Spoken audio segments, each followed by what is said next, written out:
আসসালামু আলাইকুম গাইস, সবাই কেমন আছেন? আমি বরিশাল থেকে বলতেছি। আমার স্বর্ণা ইসলাম চ্যানেল থেকে সবাইকে স্বাগতম। সবাই কেমন আছেন? দুপুরের রান্না বান্নার আয়োজন চলতেছে, মানে কোটাকাটি করতেছি। করলা কুচি করছি, পুঁই শাক কাটছি, বেগুন কাটবো। পুঁই শাকের ডাঁটা আর আলুটা আলাদা রাখছি, কারণ ওটা তরকারি করার সময় আলাদা আলাদা করব।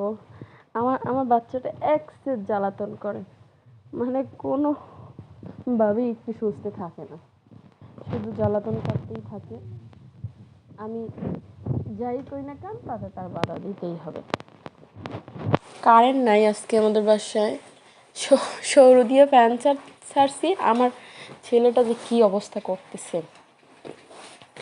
ছাদে উঠছি, বৃষ্টি পড়ছে, আমার গাছগুলো দেখতে উঠছি, গাছগুলো কেমন হয়েছে আর কি।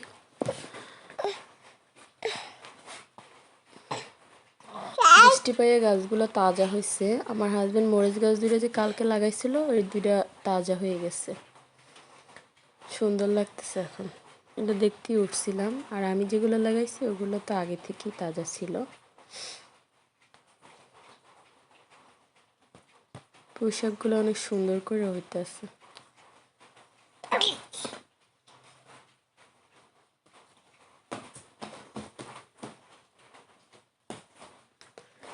আমাদের ছাদের উপরে থেকে সব বাড়ির ঘরগুলা দেখতে অনেক সুন্দর দেখা যাইতেছে।